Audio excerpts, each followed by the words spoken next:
One might easily conclude that there could be no further growth in prayer depth after reaching the absorption and incipient ecstasy of the fifth mentions. Yet, there is more. In these 6 mentions, a number of different advanced experiences of God occur, all of them deepening of the immersion we have been discussing. Ecstasy, rapture, transport, flight of the Spirit are basically same experience, though with accidental differences. Likewise, in the same mansions, we find the wounds of love, the spiritual betrothal, and levitation. Let's begin with ecstasy and rapture. As we listen to Saint Teresa explain in her expert manner this phenomena, we need to keep in mind that we are dealing with infused contemplation, divinely given knowing and loving. We are not concerned with mere human experiences such as those brought by sexual union or chemical stimulation or frenzied trance. One who confuses these latter with contemplative ecstasy does not really understand the contemplative ecstasy. In ecstatic prayer, one's inner life of knowing and loving is so intensely increased that the sense perception of the outer world is proportionately lessened, even to a point of disappearance. What Teresa calls the bodily energies, that is, seeing, hearing, touching, lessen and fade away. This lessening of the operation of the external senses is sometimes gradual, at other times sudden.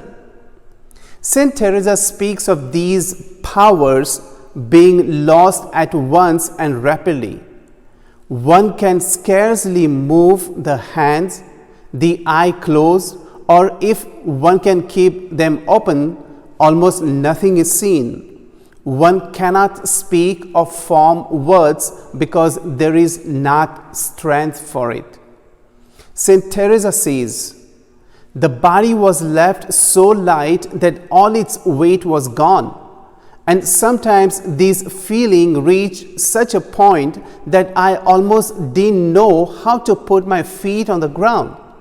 Now, when the body is in rapture, it is as though dead, frequently being unable to do anything of itself. It remains in the position it was when seized by the rapture, whether standing or sitting, or whether hands are open or closed. But ordinarily, soul is disoriented, even though it can't do anything of itself with regard to exterior things. It does not fail to understand and hear as though it were listening to something coming from far off. I don't say that it hears and understands when it is at the height of rapture. It would be mistaken to conclude from this description that the person in ecstatic prayer is inert or living on a marginal manner. Quite contrary is the case. Inner life and vitality and energy are increased, so intensely increased that they take over one's consciousness. This is supreme living. There is an experience of deep union with God. One's will is fully occupied with Him, fully awakened to the things of God, completely absorbed in God. Ecstatic experiences of the indwelling Trinity are often indelible. Saint Teresa says, these meetings with the spouse remain so deeply engraven in the memory that it is impossible for the soul to forget them until it is enjoying them forever in heaven. Complete ecstasy, that is suspension of all faculties, is very short, for the intellect and the memory soon return, but then they are absorbed again with the will. A person can spend several hours in this type of fluctuating prayer. Saint Teresa speaks of the rapture she had for 2 hours, and it seemed to be a short time. In her autobiography, she explains how she experienced these fluctuations in ecstatic prayer. She says, "The rapture is experienced at intervals. The soul is often absorbed, or, to put it better, the Lord absorbs it in Himself, suspending all the faculties for a while, and then afterwards holding only the will suspended. It seems to me that the activity of these other two faculties is like that of little pointer on the sundial that never stops. But when the Son of Justice wants to, He makes the faculties stop. This suspension of the two faculties is very brief. Can anyone successfully resist falling into this ecstatic union with the Trinity? Usually not. St. Teresa remarks that enrapturing immersion was so forceful that many times when she wanted to resist and used all her energy to do so, especially when she was in public place or even when alone and wanting to avoid deception, she was only marginally successful. As for the frequency of the occurrences, St. Teresa declares that raptures occur often, even continually, since they are readily triggered by a mere thought of God or a mention of His name. Souls in the six mansions are so obviously head over heels in love, a love of which the world has no cognizance or experience, that they live on the summit, so to speak. Using the image of butterfly, Teresa remarks, her love is so full of tenderness that any occasion, whatever which serves to increase the strength of this fire, causes the soul to take flight. And thus, in these mansions, rapture occurs continuously. We might suppose that once a person reaches this growth in prayer, there would never again occur periods of dryness and emptiness. Not so. We are not yet in the transforming union. In a letter to her brother Lorenzo, St. Teresa remarks that it is useless to try to resist rapture and impossible to conceal them. She then adds that I have been going about almost as if I was drunk. Previously, for nearly a week, I had been in such a state that I could hardly think a single good thought. So severely was I suffering from aridity.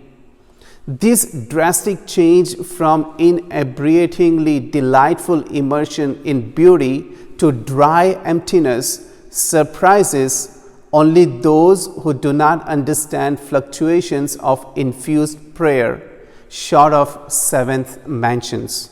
What is the cause of ecstatic prayer? From all we have considered thus far, we can conclude that there is no natural explanation for it.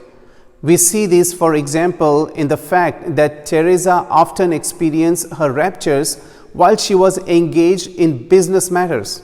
It often happened to her. She writes that this recollection and elevation of the spirit comes upon me so suddenly I cannot resist, and in a moment I receive the effects and benefits that it carries in its wake. This recollection occurs without my desiring to reflect on the things of God, and while I am dealing with other things and thinking that even if I tried to practice prayer, I wouldn't be able to because of great dryness intensified by bodily pains. The cause of ecstatic love is God Himself. We have here one of the many differences between this experience and lesser ones in the natural order. Saint Teresa observes of one of her raptures that it seemed to have lasted only for a short time and yet had actually been of considerable duration. I was amazed, she says, when the clock struck and I found I had been in that rapture and glory for 2 hours. It seems that this fire comes from above, from God's true love. For however much I may desire and seek and strive after it, I play no part in obtaining even a spark of it. One's joy in God is so profound that it may simply suspend the normal operations of the inner and outer senses. Mystics speak of this experience as sober inebriation. One remains with the use of reason and thus is sober, but at the same time is quite overcome with delight after drinking deeply of the divine. The after effect of having tasted this potent cup of God's goodness is sometimes akin to reeling from drunkenness without having any of its demeaning defects of the disagreeable state. Saint Teresa distinguishes several phenomena that occur in the 6 mansions: ecstasy, rapture, transport, flight of the spirit, impulses, wounding, the betrothal, and sometimes levitation. Some modern thinkers would probably term levitation as extraordinary, that is beyond normal, usual working of the grace life. Even if we look upon levitation in this manner, the other experiences are normal developments of a deepening communion with the Trinity. The first 4 of the listing differ only accidentally. It will not therefore necessary to dwell upon them at length. In Interior Castle, Saint Teresa mentions transport as synonymous with flight of the spirit, and rapture is the same as ecstasy. We need consequently to distinguish rapture from transport. Former comes upon one, says Teresa, gradually, whereas transport comes swiftly. In the words of Saint Teresa, in a sudden transport, the soul really seems to have left the body. On the other hand, it is clear that the person is not dead, though for a few moments he cannot even himself be sure if the soul is in the body or no. He feels as if he has been in another world and had been shown a fresh light there, so much unlike any to be found in this life that if he had been imagining it and similar things all his life long, it would have been impossible for him to obtain any idea of them. It is a fact that as quickly as a bullet leaves the gun, when the trigger is pulled, there begins within the soul a flight which, though no sound is made, is so clearly a movement that it cannot possibly be due to fantasy. Great things are revealed to the soul in this state. What is an impulse? Saint Teresa defines impulse as a desire, frequent and even habitual, that comes upon the soul suddenly and without any preceding prayer. It involves a keen remembrance that one is separated from God. That is, in this life one does not see him face to face. A remembrance so powerful, an experience with such impact that instantaneously the soul seems beside itself. Nothing in this world can comfort or console the person in this state, and it dies with a longing to die, that it might be immersed with the Trinity through facial vision. From time to time, God gives this individual a secret and ineffable knowledge of Himself, that she might see what she lacks here on earth. So keen and absorbing is this experience that Teresa thinks one would not feel bodily torments were they inflicted. We need hardly add that as a result of these powerful impulses, there is a great growth in the recipient and an extremely tender desire to serve God, along with tearful wishes to leave this exile. Wounding. Another type of prayer given in this sixth mention is wounding. In this experience, it seems as though an arrow is thrust into the heart or into the soul itself. Thus, a wound causes a severe pain, but it is wondrously delightful pain. So joyous is it that the recipient would like it never to leave. The suffering is entirely spiritual and has no connection with the senses of physical body. It lies in the interior depths of the spirit. These wounds of love at other times arise from the inner core of the soul. They are longings indescribably alive and refined. In her interior castle, St. Teresa amplifies her thought. She says, while the soul is in this condition and interiorly burning, it often happens that a mere fleeting thought of some kind, there is no way of telling when it comes or how it comes, or some remark which the soul hears about death's long tarrying deals it, as it were a blow, or as one might say, wounds it with an arrow of fire. I do not mean that there actually is an arrow, but whatever it is, it obviously could not have come from our own nature. It passes as quickly as flash of lightning and instantaneously enchains the faculties. All I say falls short of the truth, which is indescribable. It is an enrapturing of these senses and faculties. The soul burns so fiercely, I do not believe it would feel anything if it were cut into little pieces. She is parched with thirst for God.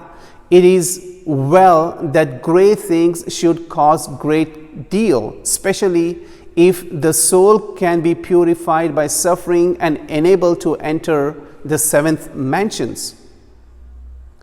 There is, of course, no cure for these wounds of longing love, but death itself and the sight of the Trinity in the beatific vision. One might easily conclude from the sublimity of these divine self-communications that nothing more is possible in the life of prayer, but this would be measuring infinity by our finitudes. We are not yet at the consummation of transforming love, the spiritual marriage, the complete union which the soul is one with God. This final wedded state is, however, now coming close, for in these six mansions the betrothal occurs. St. Teresa does not say much about betrothal, but she notes that it occurs in the six mansions.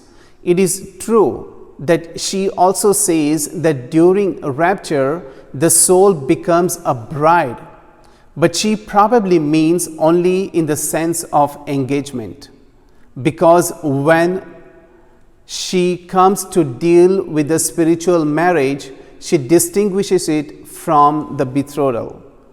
In the marriage, God and the soul are so united that they cannot be separated anymore, whereas in the betrothal, they are frequently separated in one's conscious experience. This difference is clearly seen when the saint explains the spiritual marriage in the seventh mentions. The final phenomena St. Teresa describes as occurring in the sixth mentions is levitation. This happening is closely allied with the transport of the soul, for it sometimes happens that God takes the body along with the soul. When this first occurred, St. Teresa was greatly frightened, for the Christian levitation is by no means self-induced or merely imagined. She did not expect it, and she did not know what to make of it. When one sees one's body so elevated from the ground that even though the spirit carries it along after itself, and does so very gently, if one does not resist, one's feelings are not lost. St. Teresa says, "At least I was conscious in such a way that I could understand I was being elevated. There is revealed a majesty about the one who can do this that makes a person's hair stand on end, and there remains a strong fear of offending so awesome a God. Yet such fear is accompanied by a very great love for Him." What we have been noticing throughout the development of infused contemplation is true also in the sixth mentions, namely, the person continues to advance in God-centeredness and in living the specifics of the gospel message. In rapture, one's will is left completely absorbed, and one's mind can be entirely transported for a day or even for several days.